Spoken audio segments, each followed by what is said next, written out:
Now, a lot of us have spent a lot of time doing our best to ignore what's happening in Gaza on the grounds that kind of not our fight. Yes, there are weapons. Yes, we're paying for all of it. Yes, we're giving them cover at the United Nations. Yes, they're really kind of doing this in our name. Bibi is running around the world saying, I've got Trump in my pocket. I can do whatever I want. Trump will defend me. He's told a lot of people that. I control the United States Congress. I control the White House. I control the U.S. He's said that on tape. If you haven't seen it, look it up. But a lot of us have thought, look, got enough problems, don't want to get into it. But if you ever do look into what's happened in Gaza since October 7th, it's shocking. Now, it's not the only atrocity on the planet. The Israeli government is not the only bad government. Tons of bad governments. I covered the Liberian Civil War in 2006. There are a lot of bad governments, okay? But among so-called civilized governments, no one has behaved like the Israeli government has behaved in Gaza in a very long time, 80 years at least. It's almost unbelievable. Tens of thousands of children killed by a country with the most precise military technology in the world, a country that somehow got explosive pagers into the pockets of Hezbollah leaders in Lebanon. These are people who are, again, world-renowned, famous for their skill and their precision. Look at the bombing attack during the 12-day war on Tehran. It was precise. They didn't take out downtown Tehran. They took out IRGC leaders. They took out specific people. They knew exactly where they were. So the idea that they've killed tens of thousands of women and children, non-combatants, accidentally is a lie. No, they murdered them. They murdered them. It's just a fact. You can call it whatever you want. Genocide. Everyone's all, why? It's genocide. Okay, it doesn't matter what you call it. That's murder. You're killing people on purpose. Oh, but that always happens in the world. It certainly does. Innocents die in war. That is absolutely right. But in no modern conflict in my lifetime have this many innocents died without any apology at all. So what sets, you hope, the United States government, or has during most of my life, apart from other governments like the government of Israel, is when we kill people who didn't do anything wrong, like children, we are penitent. We apologize. Sometimes we put the people who did it, as in My Lai, for example, in Vietnam, on trial because we don't kill people who didn't do anything wrong, period.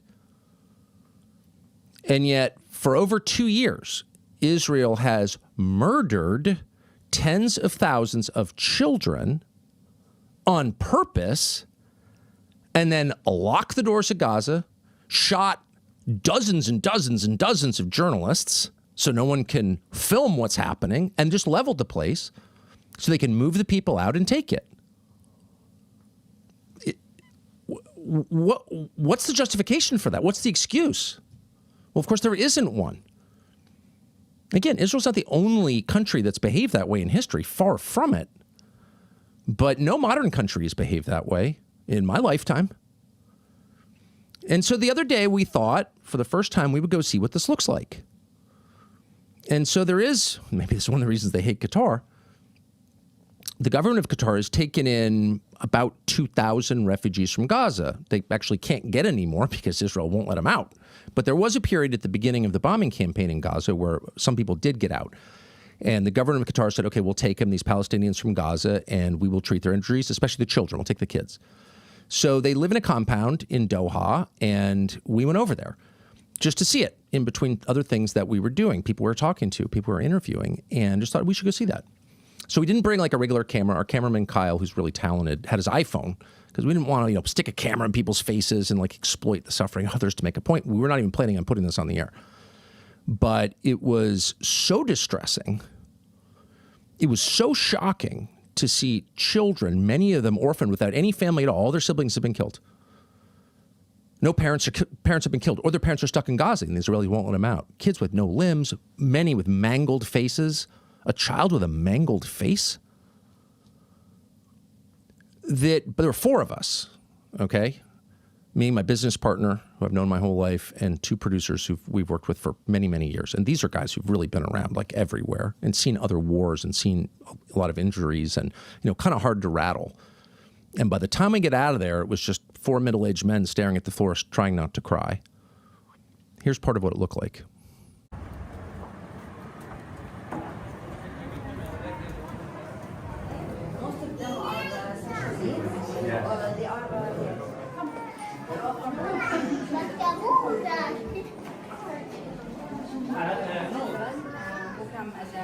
due to war in Gaza. Most of them need children with special needs, or they are injured. How many have two parents? My female, my client,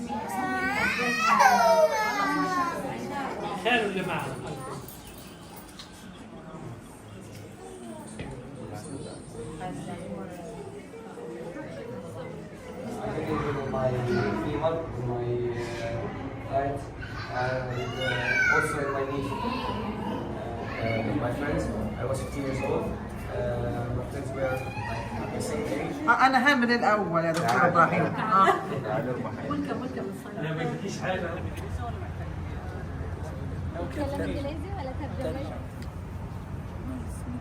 Yeah. When come back and inside and when inside.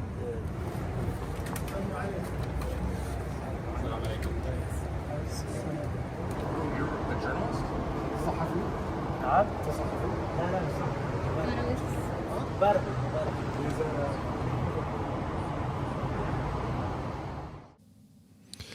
There's an awful lot we left out of there. You don't, again, want to exploit the suffering of others. I felt a little bit weird even filming anything. But in the end, we decided it was important because, like, what the hell? I mean, what the hell? All these kids with their limbs blown off. This little girl looked just like my goddaughter, with no fingers, one hand and no fingers. Like, is she in Hamas? There are tens of thousands of those. And again, look, there's so-called collateral damage in war, I guess. Look at the pictures of Gaza. It's not collateral damage. They flattened the place so they could take it. And now they're trying to, like, force the people into other countries, including ours, including the United States. Not only do we have to pay for the war, but also take in all the survivors? Why do we have anything to do with this?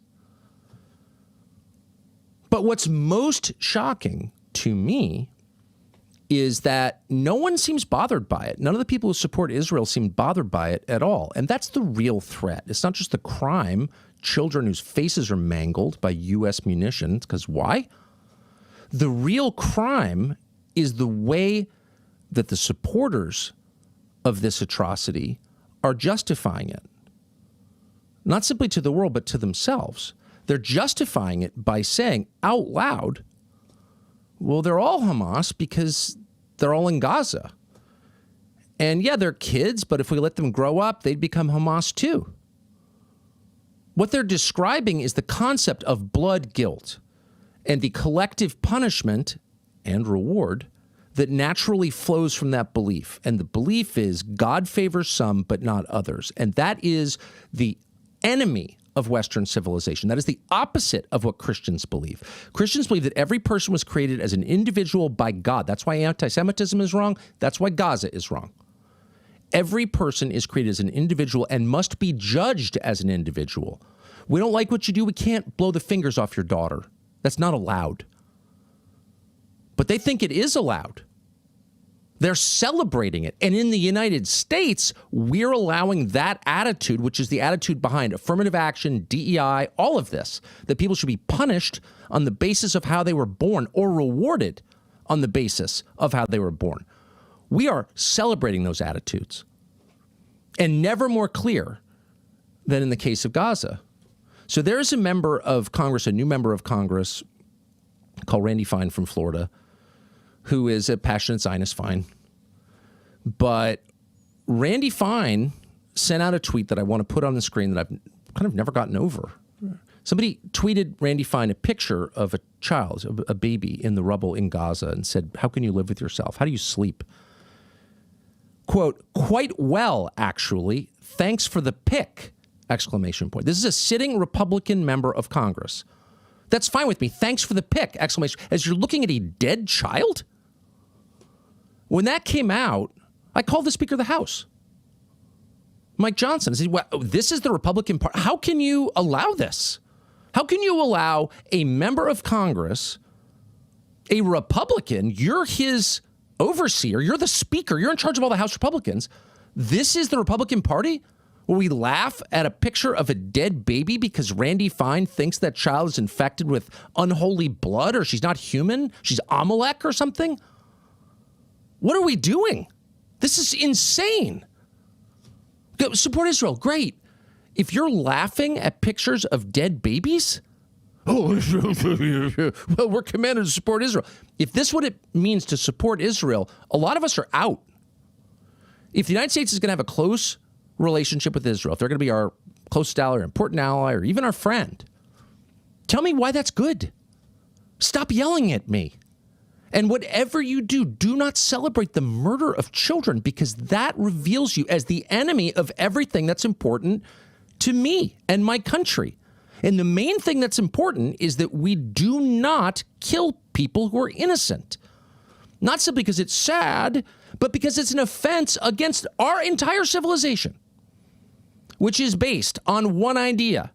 We will be judged as individuals, not groups, not communities or tribes, as people, because God created every one of us. That is Western civilization, and Randy Fine doesn't believe it. How can we allow this? So maybe we're being unfair to Randy Fine. So poor Piers Morgan, who's taken a lot of probably well-deserved crap recently, but at least, makes an effort to talk to people if he can. We immediately call Randy Fine. He called me the worst anti-Semite in American history. Right. No. I'm not the one who hates people based on how they were born. You are. But Piers Morgan somehow wrangled Randy Fine into an interview and just asked him point blank, do you believe this? And he does. Watch. Randy Fine, when you said, I don't give a shit about Gazans, were you proud of that statement? Well, I think the context there is Gaza attacked Israel on October 7th. Of the thousands of people who streamed across the border to kill every man, woman, and child that they could, many of them, thousands of them, were not, quote unquote, card-carrying members of Hamas. And so when you start a war and you are losing the war, if you do not like what that is doing to you, then you surrender in that war. Gaza chose to be the enemy. Gaza chose to attack Western civilization. And no, I didn't care what happened. I've not had actually any guest, I have to be honest here, I've not had any guest who has used the phrase Gazans rather than Hamas, given it was specifically Hamas that perpetrated the appalling terror attacks on October the 7th. It is Hamas that has the governmental power still in Gaza. It's not the Gazan people. It's not the civilian population. So why are you deliberately conflating Gazans in totality with Hamas? To try to differentiate the two attempts to imply that some small percentage of Gazans support or like Hamas. That is not what the data suggests. And we should not allow us to say these two are completely different. It's hard even to know where to begin, but we made the point. You cannot practice group punishment, collective punishment. We do not believe in blood guilt. Randy Fine is the enemy of Western civilization, that way of thinking. And by the way, where does that line of thinking lead? Well, it leads to the Nazis, among other places, among many other examples. Of course, I'm mad at this Jew, therefore I'm going to round up all Jews. That's where that leads. It leads to genocide, and it's led to exactly that in Gaza. And we have to just say that out loud. Not only is it not anti-Semitic to say that out loud, it is the prophylactic against, the defense against anti-Semitism. When you say, no, not all people are responsible for the actions of people who share their name or language or physical location or religion or genetics. Like, no. Every person is responsible for his own decisions and actions.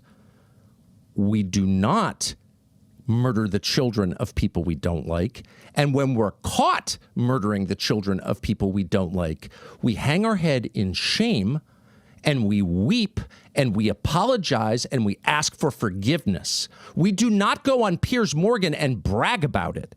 We do not attack anybody who calls us out on it as a hater. When we've been caught justifying murdering children, we do not behave that way. And if we continue to behave that way, things will fall apart really, really fast.